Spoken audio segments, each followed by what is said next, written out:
Hi, everybody. So we're here today having another Penversation, and today we are joined by Bryan from Esterbrook, who's going to tell us all about the history of the brand and hopefully some exciting plans for what's going to come next. And by way of start, I think it'd be lovely, Bryan, if you would like to tell us a little bit about you and your background and what I know to be your passion for pens. So I'm going to just flick the camera over. And perhaps you'd like to start by introducing yourself to everybody. Yeah, thanks so much, Claire. I appreciate your having me on this this special interview process that you have with Cult Pens. We're excited to be part of the Cult family, of course. I think we've been doing business now for a couple of years, right? Yeah, Been about yeah. two or three years. Met at Paper World just before, I'm not going to say the word, but before the world changed. So Yeah, we met, yeah, yeah. that's right.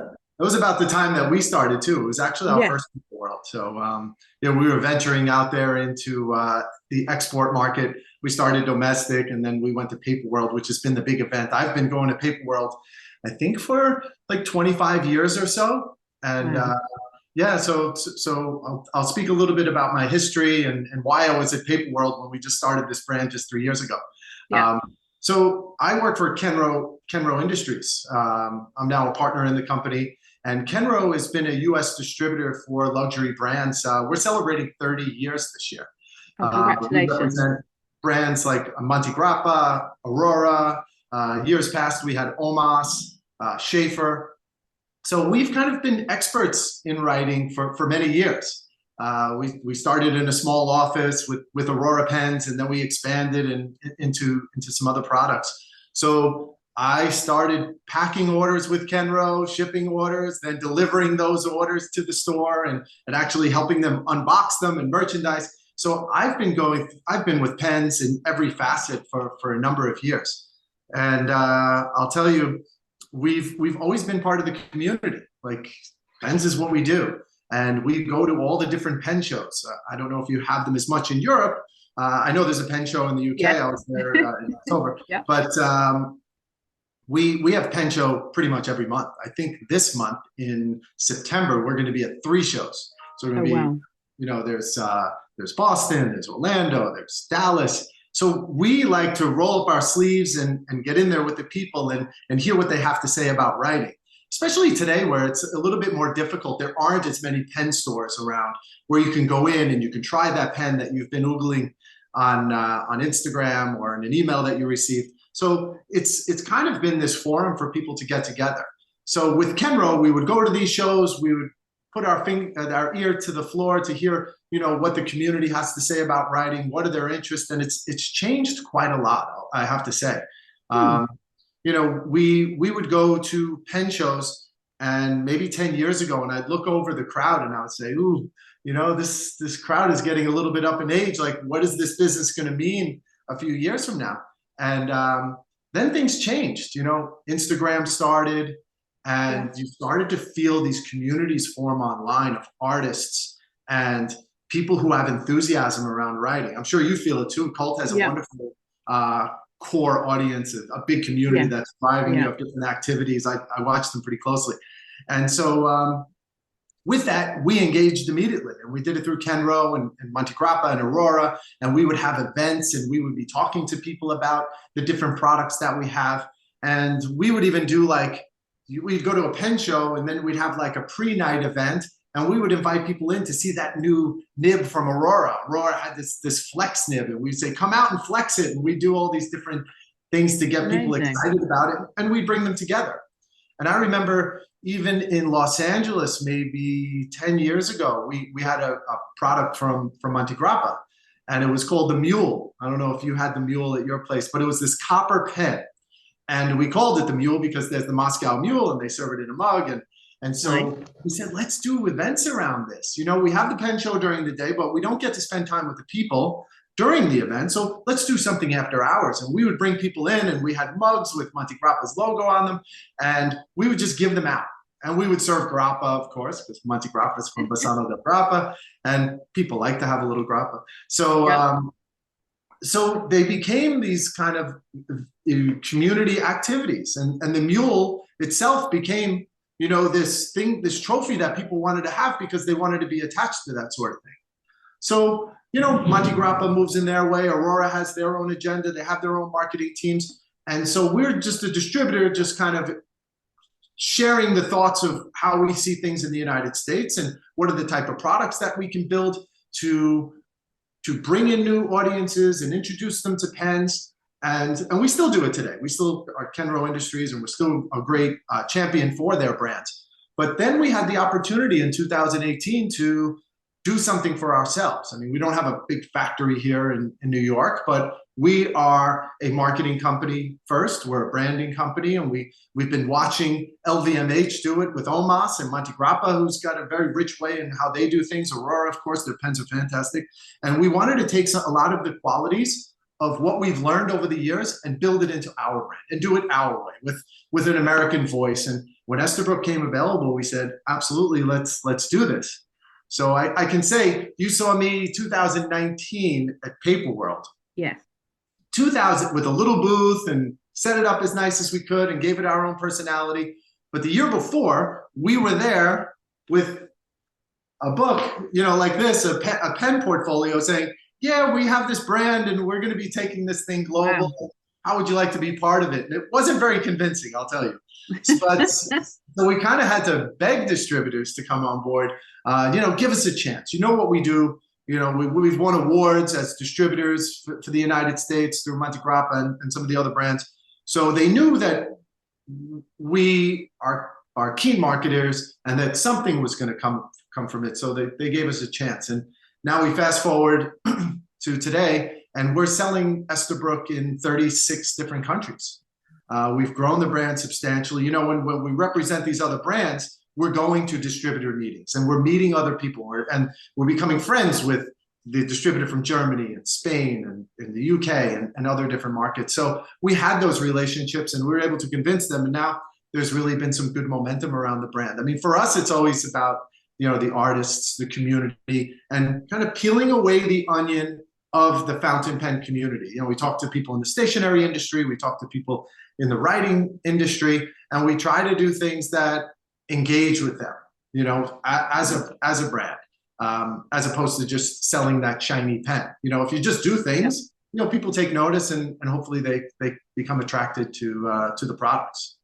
Now, I know you have some questions about Esterbrook, and I'm curious as to what you're thinking. So, well, how long, when you bought the brand, it had been dormant for a little bit, right?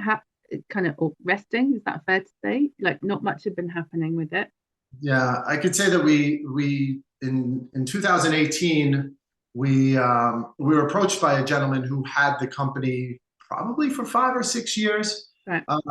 He wasn't a branding company. He was just kind of selling pens marked with Esterbrook and doing the best he could as an independent person. But it really didn't resonate as well with the community. It didn't feel like Esterbrook. So it really wasn't going for him. He knew us previously, so he approached us and said, I know you guys will do it right. Let me come work for you for a period of time. Help me guide through this. And then he came with us, and then we just purchased the brand from him and, right, started to do our own thing. Now, I know you know lots about this, but talk to us a little bit about the origins of the brand. So the 1858, where it started, a little bit about the history, and then we'll get into our questions about what's coming next and where you're at. 1858 is right. Richard Esterbrook, who was the kind of the initial founder of the company, was from the UK. He was manufacturing tin. Yeah. I forget exactly, maybe it was from Cornwall. And so he was working with tin. He was very successful. He built a stationery shop in the UK and then became so successful that he retired. I think this was like 1856. And then, his son started to pick up a bit of the trade and started making pens for the stationer and decided that he wanted to come to the United States and start this business and see if he could make it work. And he came here to Philadelphia. A lot was happening in the United States. There was this boom on the West Coast, this gold rush. And so people were starting to feel it. And this money was transitioning even to the East Coast. So I think there was a bit of that to chase that in the United States. There was this big dream to come here. So he did. He wasn't terribly successful in the beginning. So dad came out of retirement, Richard, and came to the States to help his son build this business. And he worked with him for a bit. They started something called, it was the Esterbrook Steel Manufacturing Company. And so they were making steel pens. And when they do steel pens, it wasn't just the pen, it was these steel nibs that they had. And nobody else was really making steel pens, right? There was a lot of plastic pens and feather pens and all this sort of stuff. And so they had these apprentices that were really talented. So they had all the parts in their company, and nobody else had the know-how of what they were doing. So the brand really started to grow substantially. I mean, they were producing hundreds of thousands of pens over the years. And that's essentially where they formed. And they were in Camden, New Jersey. You know, we have a little pen called Camden, which kind of harkens back to that. And so dad came out of retirement and built this brand. I think at one point they had 600 employees working for the factory. That's incredible, isn't it? Manufacturing hundreds of thousands of pens per week. And it was pretty impressive what they did. And obviously we don't have that association here, but am I right in thinking that the pens went into schools? So a lot of school children in the States, it was fairly common to have an Esterbrook pen. Is that right? Yeah, I'm not sure about the 1800s. I would imagine so. But once you get into the 1900s and you start speaking about the 1930s, Esterbrook was the pen, and it was a pen of quality, and they had different patents associated with the products where the nibs would actually unscrew, and so they were interchangeable. And Esterbrook, the big part of their marketing was all about the different nibs that they offered. And they offered an education nib, and they offered a needlepoint nib, and they offered a nib that worked with stenographers. So everybody had their nib. You didn't have, fonts or an iPhone, that you could change out the font. So they used these different tools to craft the style of nib the style of point that worked for them. Amazing. Okay, Michael, come on. Yeah, let's have a couple of your questions. I know you had a couple of things planned. I'm afraid of Michael's questions. No, don't be afraid. I think we probably know the answer to the first question because we sell them. But how do you see that the new Esterbrook pens you're making are being received by the old school Esterbrook fans? Yeah, I can tell when we first developed the brand, right? There were a couple of things that we wanted to ensure. That we had a quality pen because we knew the qualities, because we had this experience in fountain pens for many years, and we knew what a fine pen was supposed to feel like. And so we wanted to make sure the nib was great. We wanted to make sure that the quality of the pen felt great, and that the threading was terrific, that it posted properly, that they had all these attributes that people look for when they're buying their fountain pen, especially sophisticated people who are writing with sailors and other high-end quality pens. So we had to have those features. And another thing that we were hearing from the community was we want to be able to use those old nibs. How are you going to use those old nibs? It's totally different than the nibs that we have on our pen, which are German. It's a Jowo nib, which has its own particular feed and housing. So what we did was we worked with engineers to develop a special part called the MV adapter. And that MV adapter is essentially a grip section. So you take off the grip section of the Este, you put on this next grip section, and then there are all these pens in the market. I had mentioned that there were hundreds of thousands of pens that were being manufactured per week. So they're out there. And if you go to eBay, you can find them, and you can find all these unique nibs. And since we started, it's become a bit of the stock market where some of them are a bit more expensive than others. I mean, trying to find an old Flex from an Esterbrook is really difficult. You're going to pay maybe $200 for it. But people had these pens, and because Esterbrook used like a rubber sack inside to fill the pens, so those sacks would dry out over time, and they weren't able to use the pens. Yeah, you could send it to somebody and he would replace the sack and he'd get your pen working again. But they had these pens around, and they wanted to be able to use the nibs because, I don't know, there's something nostalgic about that. Using a pen from, a nib that's from the 1930s. What was that nib writing back then? I mean, it's like a dream to even think about that sort of thing. So we made this part. We sold it with the pens. We even sold it with the nibs when we could get the nibs. Now we can't even get the nibs. And so So they would screw in, and we created energy from that community because it was previous to us. They weren't, that community wasn't excited about what was happening with Esterbrook. They would see these pens come out and they would say, that's not for me. But when we came out with the Este and the MV adapter, that was the first buzz that we got from the brand, because people like Anderson Pens, Bryan Anderson, who's like the biggest collector of Esterbrook, and everybody knows it in the United States. Like, he's a guy, if you need a pen to repair, he has a whole collection of them that he'll sell you. And so the people got excited about that, and that created our first buzz and stamp of approval. And even today, what we're doing in our marketing and connecting with people in the writing community who are brilliantly talented. I mean, I'm the person behind our Instagram account, and I've been since the beginning when we had 0 followers. And one by one, I would develop these relationships with artists and promote them and give them credit. And then ultimately we started to do partnerships and collaborations with some of these artists and apply it to the, I'm looking around to see if I had something here, and they were helping with packaging, and they're helping us, develop a journal and these great graphics. And I don't know, I mean, there's incredibly talented people in our community. I'm sure you both know that just do wonderful things. And how do you bring them into your brand rather than just sending them a pen and saying, put it in your page? I like to develop relationships. Now it's getting a little bit more difficult with 30,000 followers. Like, the message board inside my Instagram is busier than my email list. So it's tough to keep up with. But Michael, to say, I think we're at the point where people are embracing us. They have 2 Estes, 3 Estes. That first question that they had in the beginning, the resistance was, you have a stainless steel nib, it's $195. Like, I can get this pen and this pen and this pen. I don't know. I think people are buying Estes today because they want to feel like they're part of Esterbrook, and they're part of the brand, and they're part of this kind of mission to grow the fountain pen community, because it is great. I mean, you can go to all these different communities in social media, and there's negativity and there's angst and there's this. I don't feel that with the fountain pen community.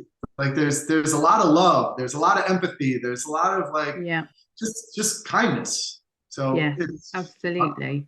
I'm appreciative. Overwhelmingly supportive, I think, is. And we've done, I mean, I think actually one of the collaborations that you've done, Bryan, and we've all collectively benefited from it, was with Betty Soldi, where we're lucky enough to have the workshop session that you helped arrange for us with Betty. It was incredible. But perhaps you want to talk a little bit about, because that's a really, I think, a great example of how that creative energy has then flowed. You've built that relationship and it's flowed into a product and a range. So perhaps a good time to talk a little bit about that by way of example, because that's such a lovely product. Yeah, I mean, we're trying to get better as branders. We always talk about refinement of the brand. The brand today is very different than it was 3 or 4 years ago. And 3 or 4 years ago, we didn't have much of a budget to bring in people like Betty, who are as talented as she is. And, we keep chipping away at that, and we keep growing. And with that, I think we're becoming more sophisticated. And what we did with Betty was the Cosmic Wine pen, which is this really sparkly pen. And when we were developing it, we knew it felt like Merlot. It just had this warmth and shine to it. So we approached Betty. We said we wanted to build this project with her. And how do you do that with an artist? So we weren't exactly sure what it was going to be, but we knew that we wanted to do something with her. So she developed these little elements. She even gave it a name. She gave it the name Cosmic Wine. She thought it was cosmic. And, she's very expressive, when you spoke with her. Very. Love it. So she helped us name it. She created these elements, which we in turn developed like these little paper clips with wine charms on them, because we love wine charms. Yeah. What else did we do? Oh, washi tape. There was some interesting tape. And these are just things that we just want to give to the community, just so not everybody wants to buy the $350 Cosmic Wine or whatever it might be in the UK. Maybe they don't have the budget for it, but they want to still feel like they belong to Esterbrook and they're part of it. And we would just send it out to people. Yeah, thank you for appreciating the brand. Let me send you something. We'd go to events and we would give these things away and just kind of splash love around. And so when Betty started to collaborate with us on the creative part. Now she created these elements, and now she was helping us promote. I mean, the videos that she was making are just delightful. Beautiful, yeah. Beautiful. But the wine and the creativity, dipping the pen in a wine glass of ink and writing with that and having sparkle to it, it's just really wonderful. And we're appreciative to have somebody as talented as she is involved with our brand. Yeah, no, very, very appreciative of that workshop. I think, it's definitely one of my favorites. The free-form creativity was so well received, and she was just encouraging everyone to be bold with it and not to be. I think in some of the calligraphy world, obviously, there's quite strict guidelines and rules, and she was just very free-form and kind of giving everyone permission to have a go. And she's got an amazing energy about it. So it's brilliant. Yeah, and the packaging for that, and everything she designed was beautiful. Beautiful. Thank you. And there's no strict plan around it either. It's just like, you do what you do. You know, we'll give you a little guidance on where we want to go, but it's in your hands, and we appreciate your applying your creativity, and I think the outcome was great. I mean, we don't have any more cosmic wine in the house. We haven't for months. So yeah, it's turned out to be well. Very good. And what are you allowed to talk about? We should probably talk about the current range before we get going on things. I was about to ask a question about what's going to come next, but perhaps you just want to talk about the range as it is now and the core of the range, and a little bit about the different products. Yeah, absolutely. And I'll lean a little bit into Michael's question around how is the original community and fans of Esterbrook appreciating Esterbrook today. And another thing that we're doing is I had mentioned before about our nibs and what Esterbrook had back then. They must have had it through the course of their time when they were producing steel pens, maybe 200 different nibs over the years. Wow. So we can't do that today. But what we've done is we have our core range, which you can buy standard on any Esterbrook, which is extra fine, fine, medium, broad, and stub. And so that's available regularly. And so what we did was we took two parts of these collaborations. So we identified people who were really talented at creating specialty nibs. Because we noticed that when you go to a pen event or a pen show, there's now these nibmeisters in the room. We call them nibmeisters. And so they'll take your pen, they'll take the nib, they'll see how you write, and then you express to them what you're looking for in that nib and how you want it to perform. So we worked with the first nib artist to create something that we call the journaler nib. So this is a nib that you would use if you like to journal, and maybe you just don't want a straight point. You just don't want the fine or an extra fine. Yeah. So we took a fine point and we had her grind it down in the shape of a stub nib. So now you have this very fine point that has a broad stroke up and down and a fine stroke right to left, but it's still very detailed because it's starting with a fine nib. Yeah. And then we came out with something called the scribe nib, and now we have one called the needle point, and they all have different features. Like the needle point, I know, like we engaged the Asian community because we have artists from Japan and Korea who just received the needle point and are like, Bryan, this thing is delightful. I love it because I like to create my characters in small spaces. And so we're developing these nibs, we're promoting the artists, giving them more credibility than they already have, and maybe even taking it to more of a global level. And I can tell you that a big percentage of the pens that we send out of the United States are with a custom nib. So we're working with artists, we're creating these nibs, and it's logistically not an easy thing, as you can imagine, because now we're taking nibs that we already have in flow, we're pulling them off pens, we're sending them out, they don't come back. You know, maybe something happens to the nib artist, they go on a holiday, and now we're supposed to get in 100, but we're not getting them. So it's a bit of a nightmare there, but I think our customers from the pen community appreciate that sometimes these things can take time. They're handmade. Something special. But it's a lot like what Esterbrook did years ago. They had specialty nibs. They're a true writing company, and we want to be a true writing company. And maybe by the time this video comes out, we're going to have a new one. And it's a top artist from the Japanese community now developing a nib for us. And, you know, we were just in Washington, D.C., and we had the Washington, D.C. Pen Show, which is like this international big event. one. We have over 2,000 people, pen people that come in for the weekend and appreciate pens. And on Friday night, we had something called Nib Wars. And Nib Wars was like the show Chopped, where you bring, it's like a reality show. So we had a panel of 4 artists. We had hosts from podcasts, and we had a room of over 75 guests watching on. And they were all tasked with a different challenge and 3 different challenges. And each one had their own interpretation, and they spoke about why they made the nib the way they did. And I'll just say that maybe one of the guys on the panel is going to introduce this new nib with us. Okay, when can we expect this? I would say that this nib will come, I'm thinking in October. Okay. October, yeah.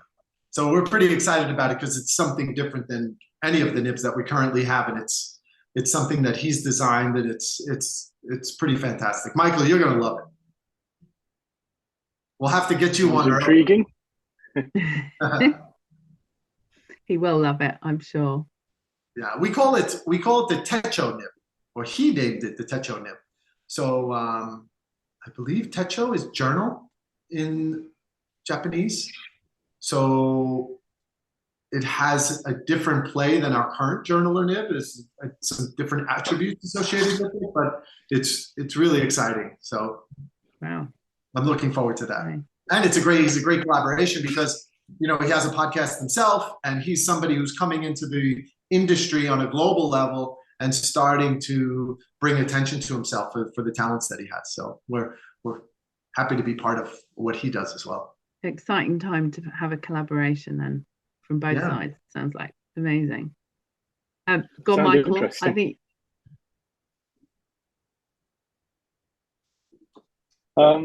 With designing the new Esterbrook pens, have you aimed to design, I mean, obviously it's got to be a modern pen because it's got to be reliable to modern standards. Have you aimed to design a modern pen and then make it look like an Esterbrook? Or have you tried to actually envision what Esterbrook might have designed had they continued, had the original Esterbrook continued? When we started with Este, we wanted a very simplistic design. We didn't want something that kind of shouted out, this is the new Esterbrook. We wanted it to be kind of understated in its design and its simplicities. So Este kind of took on a life of its own with the colors and the materials. And I would say that that's kind of our inspiration that we applied to Este, which collaborations with Diamond Cast and sourcing unique materials that really weren't being seen in the market, like the colors that we have from Aqua and Sunflower. And so there was this brilliance that we brought to the community. But absolutely, I could say that the second pen that we introduced, which was, or the third pen, sorry, was the J. Yeah. And the J was a very popular pen in the 1930s, 40s, and 50s. The J was used in schools. Entrepreneurs were using the J. So we took that pen and interpreted exactly what you had said, is we brought it into a more modern day in the way we could manufacture, our abilities to manufacture. We did the best we can. I mean, this pen is made from 17 different parts. You know, you have a top finial, you have an outside finial, you have a cap, you have a ring, you have a closure to the ring, you have the body, you have the nib section, and all these different components. So it is complicated to manufacture a pen, especially during a period in what we've been experiencing the last 3 or 4 years. So we've been able to grow the brand exponentially. You know, we're in so many different countries, and I think we're one of the fastest growing pen companies in the last few years. So there have been challenges in manufacturing with that, but I can say that there's another new pen that we're working on, which is like the J, which is our own design, working with our own designers and putting our own little stamp on how it's being manufactured and what it looks like. And very much we're always looking back when we're going forward. Like, what would have Esterbrook have done? What would Charles Schultz have appreciated? You know, he was a big fan of our brand. And so he's, you know, illustrators and true writers, you know, are people that we want to have part of it. So design is really important, but developing products is really challenging, especially when you can't travel. So we would have liked to have had this pen out in the marketplace a little bit sooner, but I would say that this new pen will come in the new year, and we're super excited about it. I'm literally poised. I'm writing it down as you're. Yeah, completely different than anything we have now. Oh, exciting! But also, when we speak about products and what Esterbrook is developing, we don't see ourselves in 3 or 4 years as just, you walk into a pen shop and you just see a tray of pens. Like we're designing things and we're taking chances on products that are different. We have our pen nooks, which are the holders for the pens. We have, the journaler. I was about the bee. The bee, that holds your journal open, and this is the bee has kind of become a symbol of the community as well. I love seeing it on the pages of people, and I stop and thank them, for featuring the bee, and they're appreciative of that. And so we now have our own journals that we're introducing, which are absolutely beautiful. We showed them in San Francisco. We got a great response from them. So we don't want to be a paper company, but we want to have kind of a spirit to the brand, right? Like when you walk into a shop, there's a pad for you to write with. There's ink for you. Maybe our ink isn't the best in the world, but we have ink. And our ink, the quality is terrific. You may pay a premium for it, and it's going to be a little more expensive than somebody else's ink, but it's Esterbrook, and we have it for you if you want to have an Esterbrook ink. And there'll be some products that'll come out later this year that I think will excite our community. It's very different than anything that we have. And I mean, that was my quest. Oh, hello. What have you got there? It's, we have a candle if you want an Esterbrook candle, unless you want to fire up your wax seals. Anything for a desk is what we want to develop. It's good, yeah, absolutely. Yeah. What does the next few months look like? What are we allowed to know now? I suppose is my question. Yeah, I could say that there will be there's going to be a new edition that's going to come in September. It'll be a new Este. I can't really give away the color or the style, but it is an interesting pen. I hope it's September because we've been speaking about it now, Bryan. Being introduced in June, and here we are at the end of August, and we still don't have the pen. It's but there is a pen coming. It's called Botanical Gardens, and has a wonderful color mix. I've been so looking forward to introducing this Este because I think it resonates so well with the creative people in Instagram and TikTok. It's just really beautiful. It's elegant. It's a little different than Maui. Maui's like an exciting summer pen. It's a lot of fun. This one lovely. Love that one. Botanical Gardens is a bit more sophisticated, and there is a collaboration with an artist. We made these kind of botanical garden stamps, and she did them all by hand. So you get this little stamp collection that comes with the pens. So that'll be September. I hope everything goes well. Then in October, we're going to have an Oktoberfest. So we're going to be doing something around Oktoberfest. We have a pen that's coming out called Oktoberfest. And so we want the community to embrace Oktoberfest. And Michael, maybe you're going to have to grab a stein. And I'm looking forward to the beer shipment to the office. You may get some coasters. I'm not sure about the alcohol itself, but yeah, for sure we're going to have some coasters. How amazing! Oh, I look forward to that one. Yeah, it's fun. People like to embrace the fall. I look forward to it. Once we start getting into September, I start embracing the fall in the U.S. Football begins, and you thrown on a sweater. You're saying goodbye to the summer. I'm sure in the UK you're ready to say goodbye to summer. You had a rough one. Same thing. Yeah, definitely. Yeah. Fantastic. And is there anything else? Is that it then for Christmas, and then we get into the new year with the new one that you mentioned that we can't talk about? There will be other pens that come this year, and there will be other products that come this year from the accessory category. Yeah. When we develop these pens, we're looking forward like 12 months out. So when we put an expectation on what we think might be successful from a new pen, we make that investment. the number of rods and the nibs and the manufacturing, cartridges, converters, all that, packaging boxes. And so we have this forecast, and with growth, the forecast gets wiped out. So pens that, we thought would be around for a couple of months, they're gone. And so we're like, oh my God, like we need something exciting, because now we have a new distributor in Turkey and a new distributor in India. And what are we going to offer them?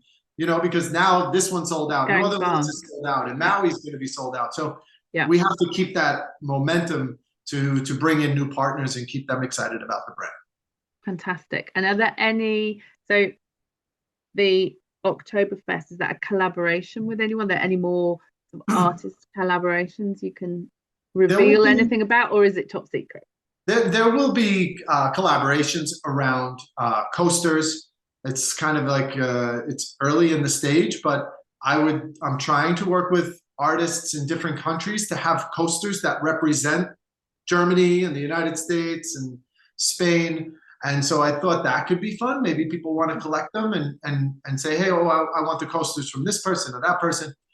We have Fountain Pen Day that's going to be mixed in there, right? So that's the first Friday in November. It's Christmas to our industry. So we're excited about Fountain Pen Day, and we're hoping to do some different events around the world where it's kind of like pop-up meetups, so that sort of thing, to get people together and just kind of celebrate the day. We may even have a pen or accessories that are introduced during that time. But I don't know if you've seen the journals. I know we talked about them a little bit when we met at the show in London, but they're interesting, and I think your community, I think the cult community, will appreciate them, because again, it's Betty's inspiration. She helped us design them, and they're tasteful. They're not Leuchtturm. We're not a journal company, but it's our own Esterbrook way. It's our own philosophy, and the paper is really good for fountain pen. So I think anybody who's like an Esterbrook enthusiast will enjoy them. Oh, lovely. Fantastic. Love it. Making note. All the things we have to follow up on and talk about. And this sounds like what do you want to do when you grow up type question. But what's the longer term ambition then? How far ahead are you looking for the brand and the business? This is probably more one for off, maybe one for off camera, or Michael will do some great editing. But I'm just being nosy because we've got you, Bryan, and I can ask. Yeah, no, I think for the brand, we just want to draw in, like, for example, when I speak to our distributors in the Netherlands, right? We talk to them. They started this year. The brand's really going well. They're representing the Benelux, and in the Benelux, you have these smaller cities with different shops that sell stationers and papers and Japanese papers, and they tell us that there's something like 60 or 70 shops that have a pen. They might have Coeco. They don't have a pen department, but my goal is, how do I inch my way into those doors? The reality is we're probably in 12 now. And there's another X amount of shops that we would like to be part of. And we would like to, have their communities know who Esterbrook is. And the challenge that we're faced with is, all right, how do we do that? They're not going to build a shop and shop around Esterbrook. Maybe it's with a journal and a bee, and then they bring a pen in, and then they start to elbow out a little bit of a space, and then we start to get in there. So for me, my vision is to be in those types of stores with a nice brand presence and continue to evolve as a brand with our packaging, our collaborations, our design. Like, we have a collaboration that we're building right now for next year that is going to blow people's minds. They're not going to be able to believe that we're doing this collaboration with this company, and we're not going to have enough of them. I know already how many we have, but it's really wonderful. We met with them. We're super excited about where it's going. And there's some challenges, but it's kind of forcing our hand to do things that aren't easy.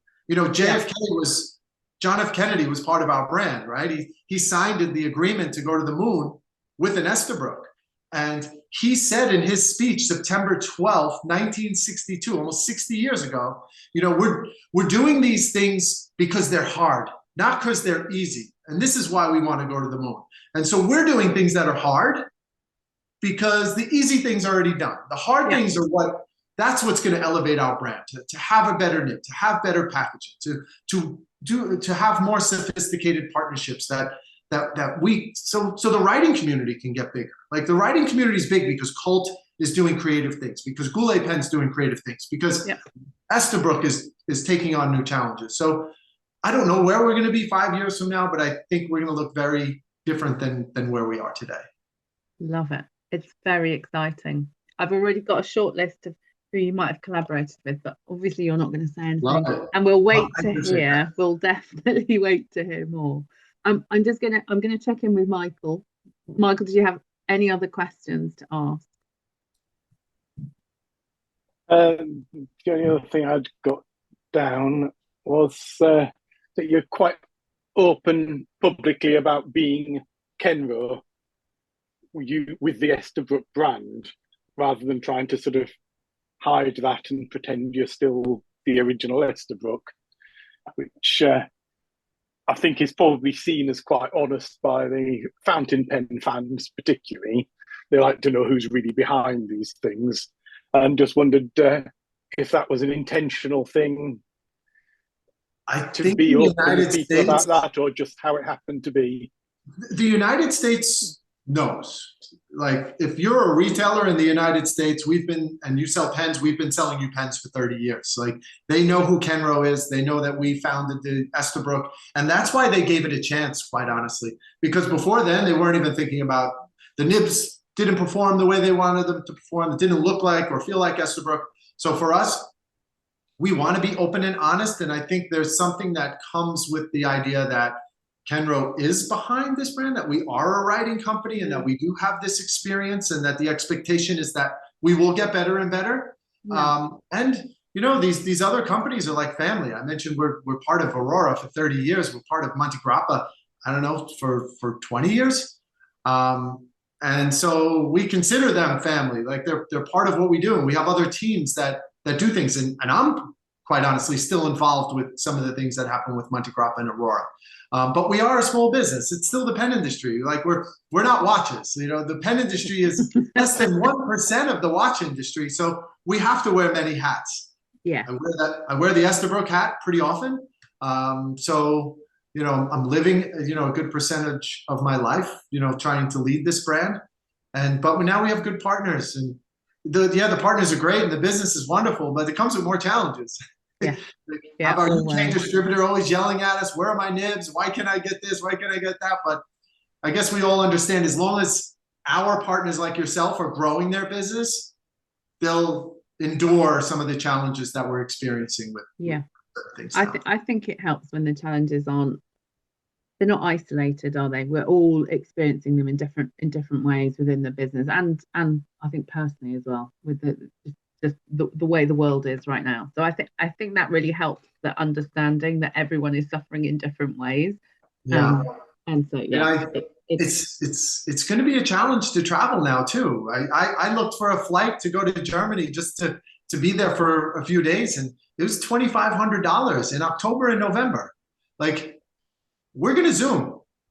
Is this where Oktoberfest came from, a desire to attend in person?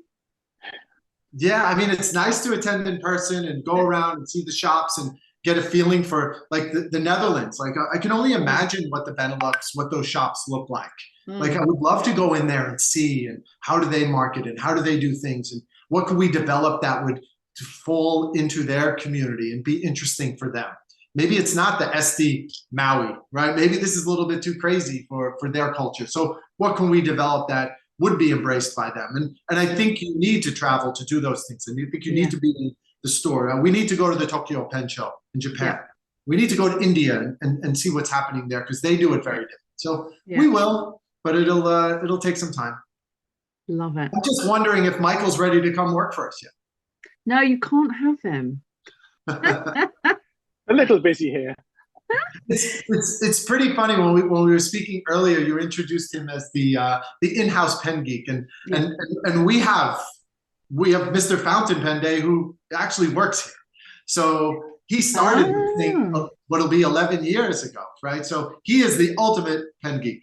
And so when I express our interest in other markets of being involved in the pen show, sometimes we don't go to the pen show because we think we're going to, generate dollars. It's the people that we're going to meet at the pen show. Absolutely, yeah. So we talked about having an interest in Esterbrook going to the Japanese pen shows.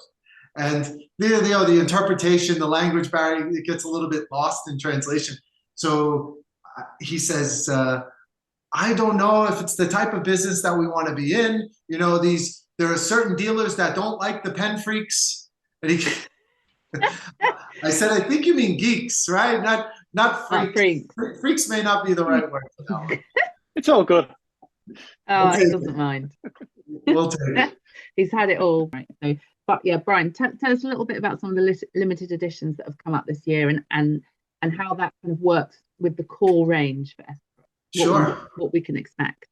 Yeah, so there's, as I had mentioned before, there's certain challenges with preparing for a launch a year prior, especially when you're growing at double business each year. So when we introduce a seasonal, we launch it, but since that time we've opened up 5 different markets, and so they're all excited about having this new pen. So we have a core range for Esty. Esty is kind of the baby in the company, and so with that core range, it's tortoise, sea glass, nouveau blue, scarlet. It's kind of the basic range. And our retailers know that those pens are supposed to be in stock most times, or at least we know it's coming back into stock.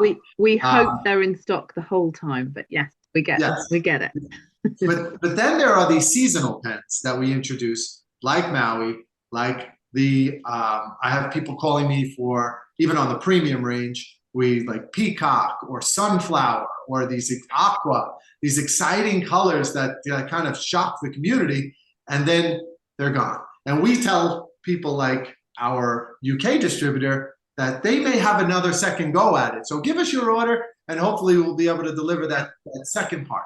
And in the beginning, there was an expectation that we would be able to, and then we would oversell in the first day and they're gone. And so the seasonals come in and then they go out.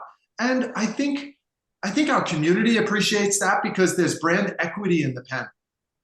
You are not going to find a sunflower or an aqua or a maraschino Esty anywhere at a big discount somewhere. So we don't want them discounted anywhere. We don't want a dealer to look at their inventory and see that they're sitting with, a big stock of a particular pen. We're hoping that the marketing and the excitement around these pens will deplete some of that inventory. So we have these seasonal pens. And so that's the regular seasonal Esty. But then we also have premium. And I'm looking around to see, like we did with the Camden, which is another pen. This is a diamond cast material. So this is a USA made material. It comes with a premium. It's not easy to turn. It's not easy to polish. It's not easy to blend from the factory in the United States to actually create a material like this with shimmer and not have pits and holes and all these sort of things that they're pressurized. So when you turn a pressurized, we create these rods and then the rods are then turned.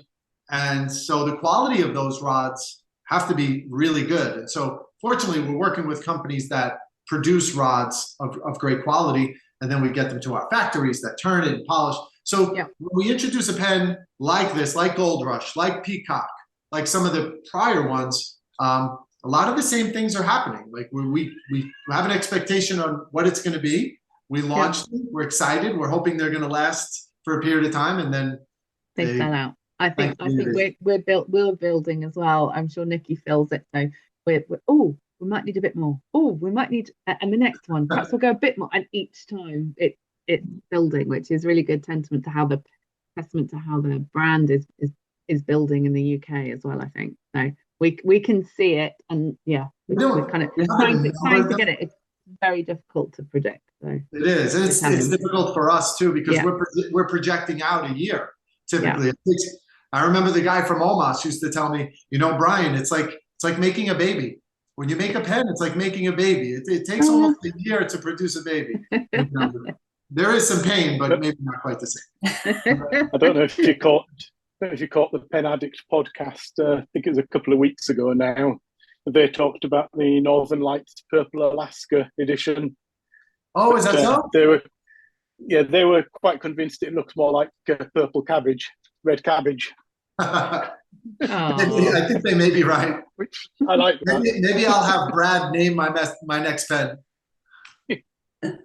That's a good idea.